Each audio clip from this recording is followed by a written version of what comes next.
Hello, welcome to this edition of Represent NYC on Manhattan Neighborhood Network. I'm Lincoln Mitchell, political analyst and author of The Democracy Promotion Paradox.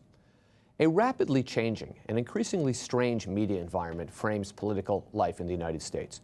Social media platforms have altered not only the ways Americans get political news, but also the way politicians, none more than our current president, communicate with the American people. On today's show, we are discussing the challenges facing the media in the Trump era. Our two guests are Marisa Fox, a journalist and writer for the Israeli newspaper Haaretz, and Elinor Tatum, publisher and editor-in-chief of the Amsterdam News. Thank you both for being here. Elinor, I want to begin by asking you a question about a term that a year ago maybe most of us hadn't heard. That term is fake news. And that is, Oxford Dictionary has the word of the year. It wasn't, but it might as well have been. This term fake news, which means a lot of things to a lot of different people. Originally, it was the Democrats who introduced it as this thing that somehow was involved with Russia and damaged Hillary Clinton. Donald Trump seems to define it as news stories he doesn't like. How do you see this term fake news? What challenge does it raise for the media and for people trying to cover and understand politics? Well, yes, fake news is a real thing, and what it has done is it's challenged all of us when it comes to media literacy, because there is so much fake news out there now, and that is just news that is just not based on any sort of reality. But we know that from what we've seen from Donald Trump, so much of what he says is not based on reality, that he creates fake news himself. And so what news is reporting, besides what Donald Trump says, they're also creating on his behalf. Could you maybe give an example of something that you would think of as fake news, and then something that Donald Trump might think of as fake news that maybe you wouldn't say is fake news? Every other moment there's something else coming out, whether it is something about Russia or it's something about climate change that's saying that this is not real. And it's, to pinpoint one specific thing, it's almost every single thing that he says, because he creates his own narrative that he wants. And the news outlets that are behind him continue to perpetuate those stories.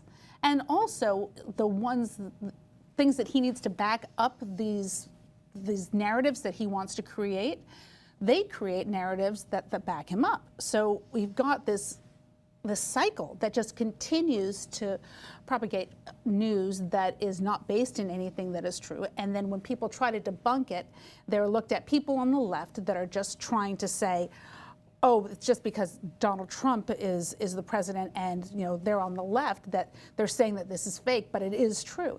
And so when people are trying to distill what's real and what's fake, it's getting increasingly more difficult, even though there is actual evidence that things are not true.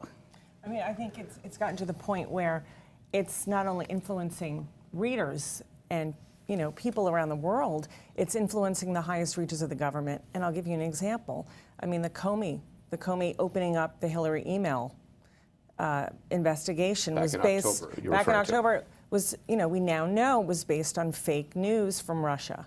It was a plant from Russia, and much of the way they've operated to help elect Trump, and now to sort of confuse people into thinking that Trump-Russia is fake news when we know it's not fake at all, is also, they've hired all these White House correspondents, for example, who are these conspiracy theorists who have no journalistic experience and who come from, the alt-right blog world.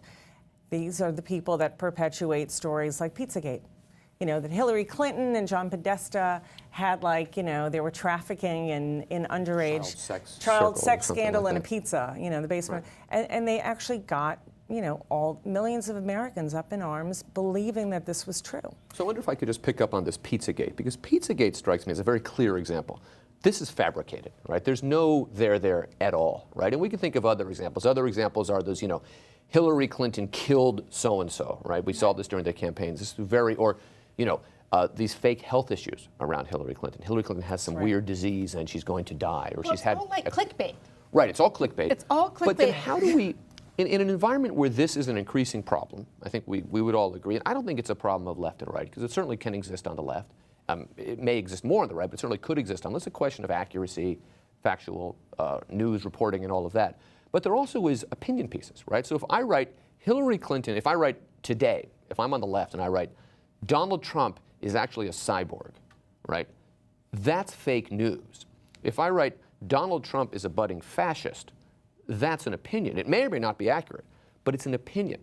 Right. And it seems that what Donald Trump has successfully done for 35% of the country or so is to any opinion I don't like is axiomatically fake news. So Elinor, how do you kind of get at the problem of fake news while recognizing that in a society where, at least for now, we still have a First Amendment, we can have a breadth of opinion pieces being written and broadcast and put on the internet? Well, I think Twitter, Twitter apologizing for playing a part in this election and disseminating false information or lies is important. I think Facebook also, saying we're going to be much more vigilant. We're going to watch what we put out there. Our content really matters. I think these are really important steps, particularly because now there's so much information about how Trump's team, the Russians, the Mercers, Robert and Rebecca Mercer, who sunk $10 million into Breitbart News, who've created this system of psychoanalytics or cyber kind of media warfare. These are the things that influence the election. A group of teenage boys in Macedonia spreading lies about Hillary. So I think it's up to these social media powerhouses, Twitter, Facebook, to really do their due diligence and to stop the spread of fake news. And I think it's pretty easy to find out what is fake and what is real. I mean, you've got opinion pieces where they're clearly opinion, but what has happened in the world of Trump and in the land of Trump in the media is that especially the right and the alt-right bloggers, they have found alt facts to support their fake news, so it no longer is opinion. And so that is where the problem lies. So what would have been once opinion, they have tried to support as fact using fake facts, so that it muddies all of the waters. But trying to teach people the difference between fact and opinion used to be very, very clear. Because you taught a kid that was learning media literacy, okay, this is fact, this is opinion. And the example that you gave of the cyborg versus the budding fascist is a perfect example. One is a fact, one is a non-fact, one is an opinion. But what we're seeing now is people supporting non-facts with non-facts. And it makes it so confusing. I think it's a very, very good way to think about it. But I'm really struck by something you just said. You used the phrase in the last 3 minutes, alternative facts, fake facts, and non-facts. Now, the actual word that you're trying to say is lie, right? Yeah. Right? If I say Hillary Clinton is running a child sex ring, that's not an alternative fact. That's a lie. Similarly, Absolutely. If I say Donald Trump. Right. And what it's striking because this is a very media savvy, experienced panel, and we're still the language is seeping in a way that is really kind of disturbing. And I want to maybe talk a little bit about something that's related to this fake news. A couple weeks ago, we don't talk about this anymore because the next thing has come along, but a journalist in Montana was physically assaulted by a congressional candidate for asking what was very much not a fake news question, right? He wanted to ask about the Health Care Act, the American Health Care Act, and the congressional candidate's thoughts on that. And apparently, the congressional candidate didn't want to answer that question. Now, there are a lot of ways you can address that if you don't want. You can dodge it. You can make a platitude. How do we place that in the context of this media environment? It didn't happen out of the blue. Well, it happened after the last year or two of a changing media environment. And let's also talk about the way his team addressed the incident. They first denied the Montana... the now Congressman-elect. Exactly. They denied that he body slammed Ben Jacobs. They said, no, it didn't happen. No, he was the aggressor. Ben Jacobs was the aggressor. And then actually somebody from Fox News, believe it or not, right, came to Ben Jacobs' defense and said, look, this guy there's no way, he could take this congressman down. But then the next day, he apologized. So nobody can get their story straight. There's this walking, first there's the denial of an event. So once again, the term gaslighting comes to mind, like everyone's being gaslighted. Which is, again, a euphemism. Everyone's being lied to. Yeah, lied to. If you say this doesn't happen. Well, early on in the campaign, or early on after Trump was elected, there was a big discussion among the media about how are we going to address his lies. And the Wall Street Journal said, we're not going to call them lies. We're going to call them falsehoods. Because lies implies that there was intent. And we can't prove. Right, and there is. But they said, we're going to take the high road and assume that there was an intent, so we're going to call it falsehoods. Now, many in the media were furious, and said, how can you do this? It's a lie. And you're catering, you're kowtowing to Trump. It's a lie. A lie is when you spout a non-truth. Call it what you will, fake news, a falsehood. I agree. It's a lie. And see, what Donald Trump has done, and you can see this with this congressman-elect, he's made it okay. Exactly. He has made it okay to be a misogynist. He has made it okay to tell lies. He has made it okay to berate people. He has made it okay to assault people, basically. And he does not even come to the defense of those or give credit to those that have come to the defense of people that have had injustices done to them. So like the young women who were assaulted and the people that died trying to come to her aid. Important. Right. I mean, didn't even tweet out of his own account. I believe it was out of his of the POTUS account. And it was 3 days later. Right. And that was an important a serious event. A serious event that happened. I mean, people died because somebody else's freedoms and were being assaulted, and they were physically being assaulted, and they were killed because of it. And the President of the United States does not even address it.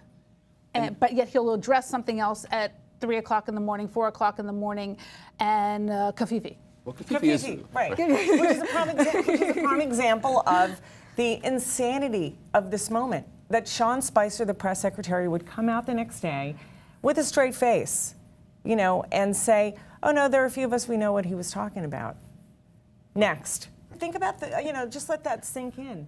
We have a press secretary who's going to the press and saying, President Trump meant a typo. He meant it, so then he's speaking in code. And who is he speaking in code to? Russians. Right, exactly. This leads me to a question, right? So we have Sean Spicer doing stuff like that. We have the first 36 hours or so of the administration, we go back to January, was dominated by a whole confifi about the size of the inauguration crowd.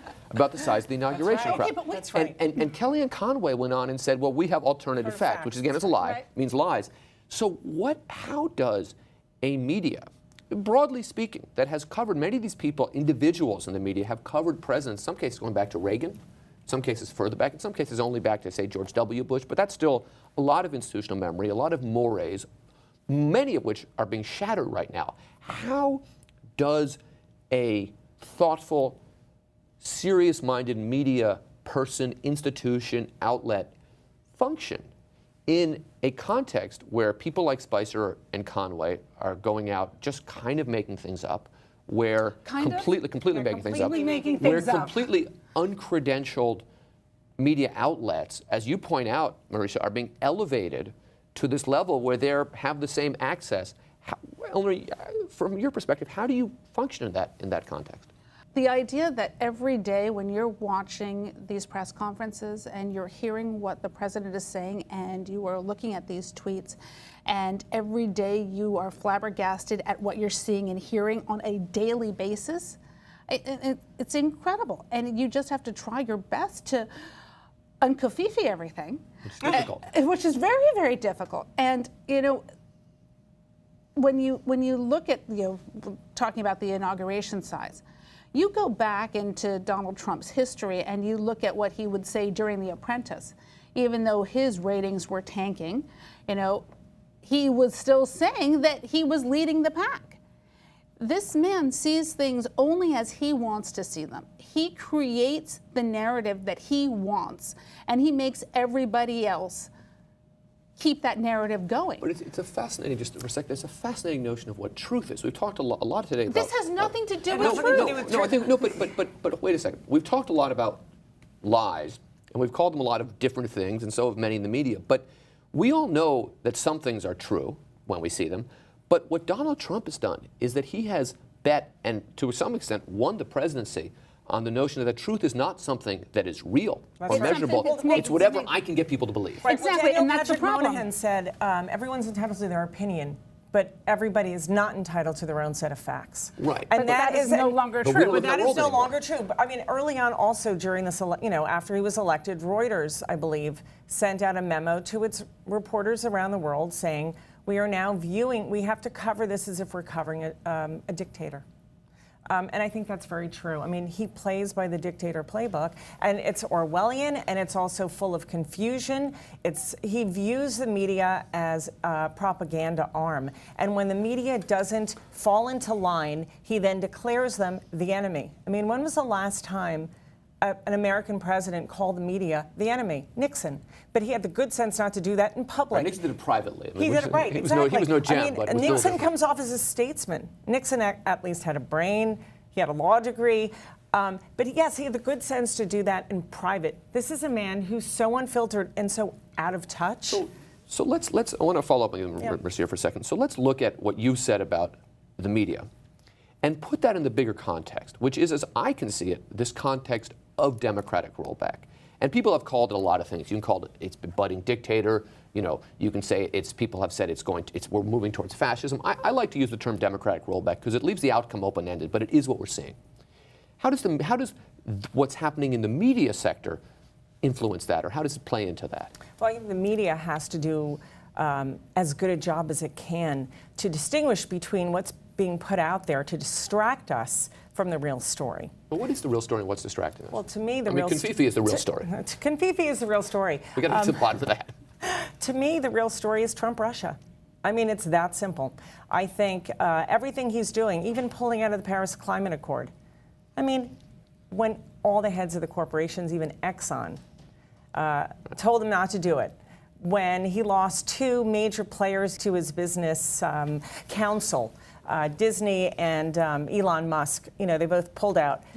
He's doing it because he's trying to distract everyone in the media to talk about something other than Trump-Russia, than the Kushner scandal right now, than the subpoenas that have been going out to Michael Cohen, his personal lawyer. He's constantly trying to put out shock and awe to keep us constantly gawking and spinning other stories to keep us from the real story. Right, and at the same vein, he's the Supreme Court is now looking at the travel ban.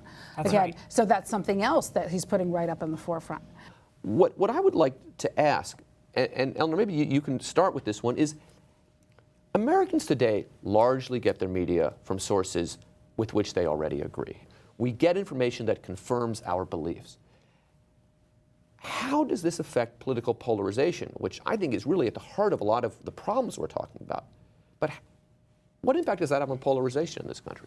Well, I think it's had a huge effect, especially now, and especially with the use of social media, because the folks that have been using social media to get most of their news, whether it's Twitter or Facebook, or whether it is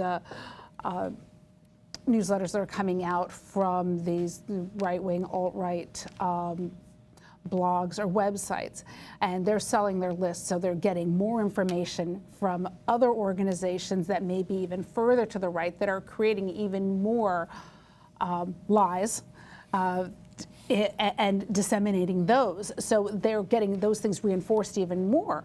And so that reinforcement is polarizing people even more, and they are doubling down on their beliefs because they're getting these facts that they are being led to believe that are completely untrue. And they're saying, okay, so everything I thought is right, and I am going to believe this now, and see, here are all these facts to prove it, though they're not based on any facts. And then on the left, we've got folks that are continuing to try to uncover these lies. And I'm going to say that's happening more on the right. The lies are happening more on the right, and the left is having a very, very hard time trying to debunk these lies. But can I say something else? I think you're right. There's been this polarization. We live in two disparate bubbles. But at the same time, what I'm seeing is more and more right-wing traditional pundits like George Will, Greta Van Susteren, you're seeing these people who were from Fox News and they're now on MSNBC. Megyn Kelly jumping to NBC. So I think a lot of traditionally right-wing conservatives are seeing that their brand of conservatism, William F. Buckley type of conservatism, has nothing to do with what the right wing is peddling now. Mm-hmm. These are people who are smart, they're intellectual, they just happen to have conservative values. They can't relate. I think they find this climate of peddling lies, propping themselves up on conspiracy theories and personal attacks and outlets of bots, these Russian bots weaponizing social media. They don't want to have anything to do with that type of right-wing politics. Well, you used a word that I think is very important. You used the word intellectual. Right. Okay, and when you're talking about those people that were on Fox News that are now going to MSNBC, yes, those were intellectuals. You could have a real conversation with them, and those conversations, though having some opinion in them, were based upon facts. That's right. And George Will, and real words. George Will, for example, is a very literate person. Very literate. And the Trump movement, this is somebody who, deliberately or not, speaks in simple sentences, rarely uses words with more than 3 syllables. When he does, tends not to pronounce them correctly. This is at its core. Well, unless it's bigly. Which isn't a word. Or huge. But huge has 1 syllable, right? Right, These but are, he makes it into like right, 5. But it's a long 1 syllable. But it is the medium is anti-intellectualism. But I wonder if there's another way to think about this, which is that while we can certainly say that the right is trafficking in these kind of alt-right weird stories and lies, but there's another way also, which is that it is true that in a polarized country, people on the left and right think differently about different things. So in the recent issue around the Paris Climate Accords, there is a polarization in this country where a substantial minority believe that climate change is in one form or another a hoax, a lie, fake, and probably a small majority believe that it's a scientific reality that is very worrisome. And those two sides are clashing around the climate change issue. But there's another issue, which is that in a polarized media environment, people on the left and right not only think differently about different topics, but think about different topics entirely. So I would, just to try to get the dates here right, from about January of 2015 to June, July of 2016, many and here on the left, using very broadly the kind of moderate left, were thinking about a range of issues: the economy, Syria, how to get health care better. People on the right were thinking about Benghazi, right? And that kind of stoked the sentiment that led to, of all people, Michael Flynn leading these chants of lock them up. But it's not. But they're thinking about different things. So it's not that we have to argue to get to a place where we agree as a country, but we got to start talking about the same things, and that seems to me to be even more of a challenge. Do you have any thoughts on that, Marisa? Yeah, I think it gets back to what I was saying before, which is the distraction, deflecting, creating stories out of nothing. Benghazi, as we know, was taken way out of context. It was turned into something more than what it was. Or the deleting of the emails, right? Is another story. These are not nothing. These are something very small. That's right. Right. I would say that another example would be that people on the right do not think that white police officers shooting young African Americans, and sometimes not so young African Americans, is a problem in the United States. That's right. They don't think it exists too much. They think it's all overblown. Many people on the left think it's a real problem that needs to be addressed. So we're not even talking about the same things. I want to, Elinor, just for remaining few minutes that we have, maybe try to think a little more positively. How do we get out of this? How do we get from here to some kind of a functioning environment, given this media environment, given fake news, given the polarization, given how everyone's getting news that confirms what they think, given a president who has a very tenuous and loose relationship with reality and the truth? I think we have to continue reporting the news. We have to continue reporting the facts, and we have to continue to support those facts with documents and the truth that is actually there. And we have to be supporting media that is doing that work. Whether it is, local media that's actually on the ground, seeing what's actually happening, whether it is some of the big mainstream media that is doing the work that is out there and doing good reporting. But we have to support that good reporting that is based on reality. And we have to know what is opinion and what is not. And we have to teach our kids what that is. And we have to not be looking at the clickbait. That's right. I think also we have to fight for our freedom of speech. I mean, one of the scary revelations with this, with Comey, and hopefully Comey will talk about this next, when he speaks publicly, is that Trump asked him about locking up journalists, jailing journalists, going after journalists. And the threat came around again when he was talking about stopping the leaks. They're going to start clamping down on journalists who are spreading leaks. Leak information, which is, which is just an assault on the media. But we also know that those leaks are not necessarily coming from journalists. They're coming from the White House. They're coming from the two factions. Leaks come from government and get picked up by somebody in the media. They probably come from Bannon, right now. Deliberate, all the Jared leaks are coming from... Or from Trump's actual Twitter account to private tweets to people that he wants to let know. I mean, I think we also need to be vigilant about social media. I mean, I know Facebook, Mark Zuckerberg's talked about, being more vigilant about the dissemination of fake news on Facebook, Twitter also, although Twitter is hard because there's so many Russian bots out there, validating, or, if I post an opinion on Twitter, it's amazing how many bots you get. So I think social media really has its work to do. I think also most Americans get their news from social media. Well, these are very difficult questions, and I don't expect to solve them here in this short time. But unfortunately, that's all the time we do have. So thank you, Elinor and Marisa, for being here today. Thank you for watching this edition of Represent NYC on Manhattan Neighborhood Network. I'm Lincoln Mitchell. Goodbye.